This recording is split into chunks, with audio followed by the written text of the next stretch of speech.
बसपा सांसद अफजाल अंसारी ने रविवार को उत्तर प्रदेश की योगी आदित्यनाथ सरकार पर उनके परिवार के खिलाफ राजनीतिक बदले की भावना से काम करने का आरोप लगाया।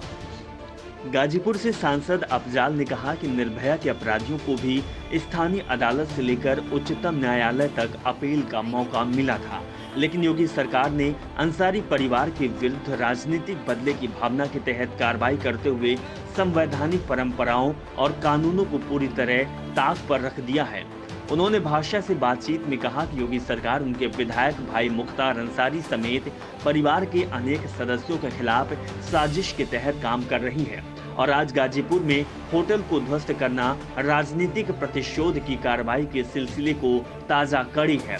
अफजाल ने कहा कि पिछले लोकसभा चुनाव में गाजीपुर में प्रधानमंत्री मोदी की 3 बार सभा होने और सारी ताकत झोंकने के बाद भी भाजपा प्रत्याशी मनोज सिन्हा की 1.25 लाख मतों से करारी पराजय की बौखलाहट में भाजपा सरकार राजनीतिक प्रतिशोध की हदें पार कर रही है।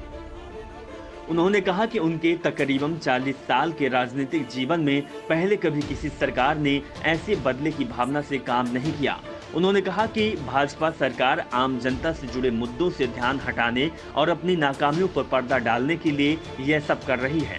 गौरतलब है कि अफजाल के भाई मुख्तार और उनके सहयोगियों पर योगी सरकार लगातार शिकंजा कस रही है। पिछले कुछ समय से मुख्तार, उनके रिश्तेदारों और सहयोगियों की संपत्तियों को ध्वस्त और जब्त करने की कार्रवाई की जा रही है।